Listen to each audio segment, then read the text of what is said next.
In 2013, a British man accidentally threw away a hard drive.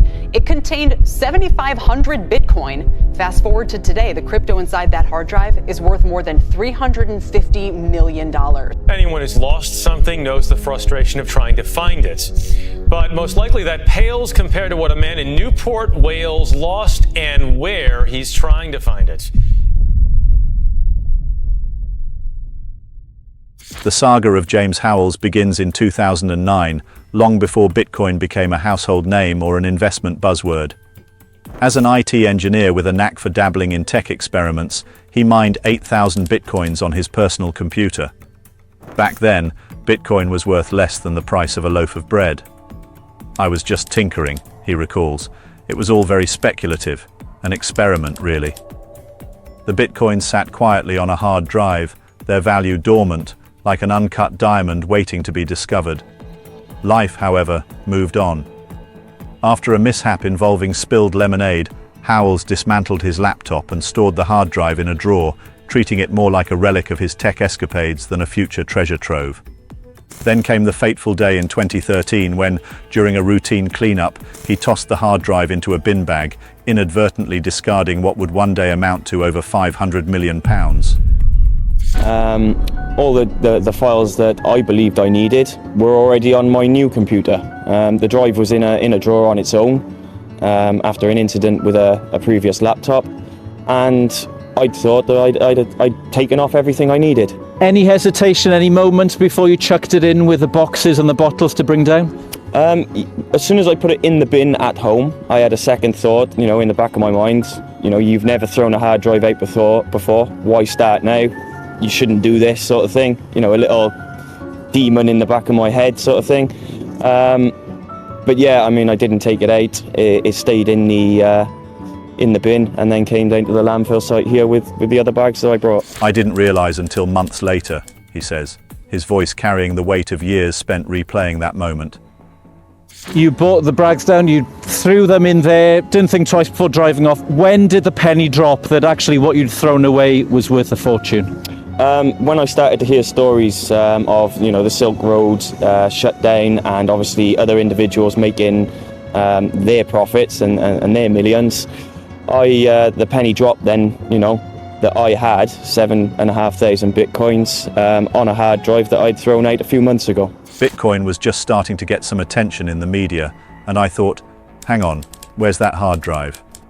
By the time it hit me, it was too late. Too late indeed. The drive, along with its priceless contents, had made its way to Newport's municipal landfill, a sprawling site that now houses over 110,000 tons of waste.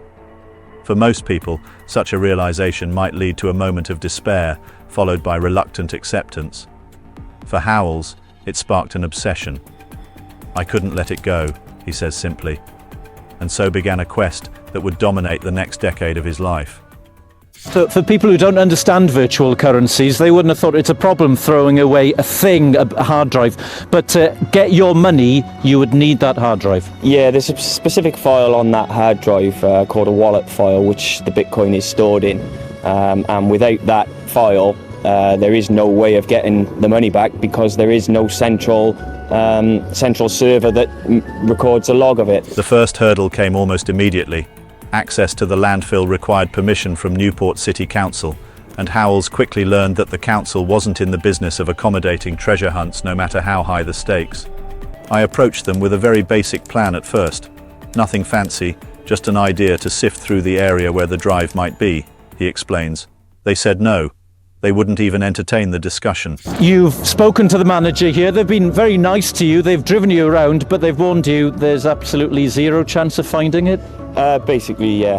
I came down yesterday morning to find out what the process was. I thought that maybe the individual bags may have been sorted and that the actual drive itself may have been, put aside into a, computer waste bin that I could maybe look through. But when I arrived yesterday, they basically told me that anything that goes into the household scrap bin is compressed and buried. The reasons for the refusal were numerous. Environmental concerns, high costs, and the logistical nightmare of digging through mountains of rubbish without disrupting the landfill's operations. Undeterred, Howells returned with a more comprehensive plan. And then another. Each iteration grew more sophisticated, incorporating cutting-edge technology to minimize disruption and maximize efficiency. Yet the council remained unmoved. Their standard response was that it wasn't feasible, Howells says, his frustration palpable even now. But I wasn't asking them to do the work. I was offering to handle everything. All I needed was their permission. As the years passed, Howells' proposals took on a distinctly futuristic flair.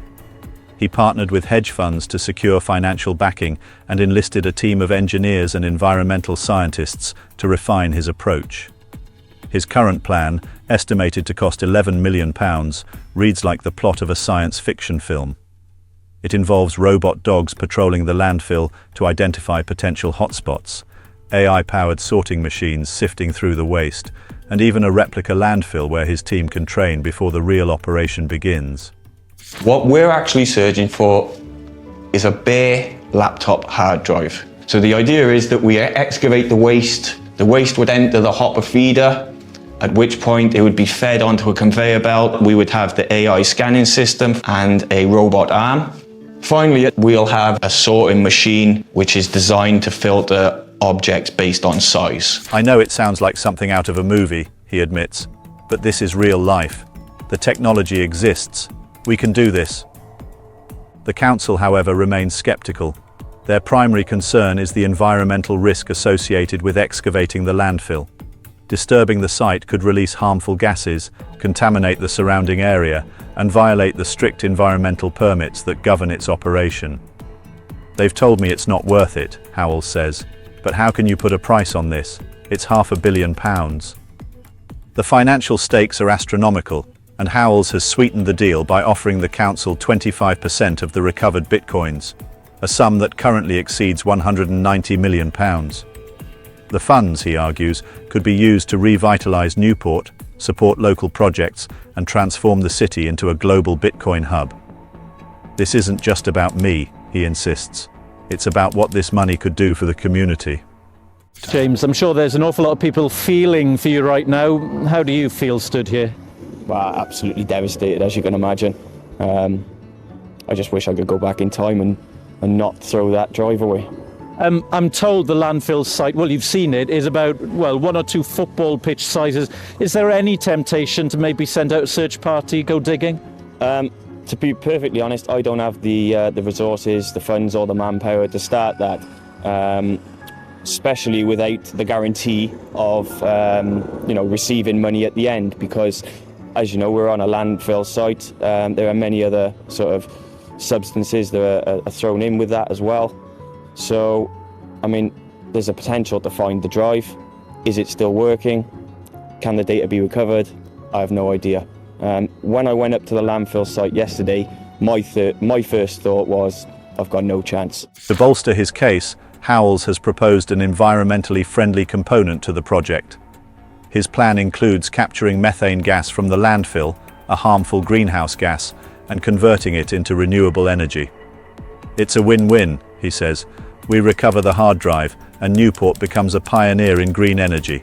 What's not to love? Despite his efforts, the council remains steadfast in its refusal. Their skepticism extends beyond the environmental and logistical challenges to the hard drive itself.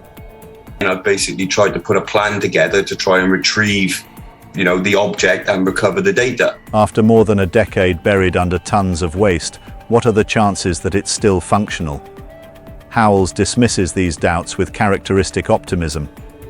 NASA engineers have reviewed my case, and they're confident the data can be recovered, he says. Even if the drive is damaged, the data is still there. We just have to get it out. It's a bold claim, but Howells is no stranger to boldness. James, you made the contact with me several months ago. I was intrigued to hear of landfill and cryptocurrency in the same sentence. There are several regulatory, environmental and technical challenges. We do that on a routine basis. and the project will be left at least in the same condition as it is now, if not better. It will be a challenge to actually identify the particular hard drive. His persistence has already carried him through countless rejections, public ridicule, and the immense personal cost of pursuing what many see as a pipe dream.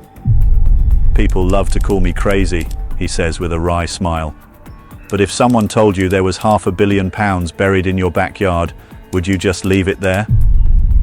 I found a blank 20 gigabyte hard drive in my drawer instead of thousands of Bitcoin. Not content to wait for the council to change its mind, Howells has taken the fight to the courts. In October 2024, he filed a lawsuit against Newport City Council, seeking £495 million in damages for denying him access to the landfill. The case hinges on complex legal and ethical questions. Does the council have the right to deny Howells access to his property? And if the hard drive is now considered part of the landfill, does it legally belong to the council? The outcome of the case is uncertain, but Howells is prepared for a long battle. "I'm not giving up," he says. "This is about more than just money. It's about principle. It's about righting a wrong." For all its financial and legal intrigue, the story of James Howells is ultimately a deeply human one. It's a story about the weight of mistakes, the lengths we'll go to for redemption, and the relentless pull of what might have been. "I think about that hard drive every day," he admits. "It's not just a piece of metal and plastic, it's a second chance. And I'm going to take it, no matter what it takes." Whether Howells' quest ends in triumph or tragedy remains to be seen. For now, his story stands as a testament to the power of persistence, and a cautionary tale for anyone cleaning out their junk drawer.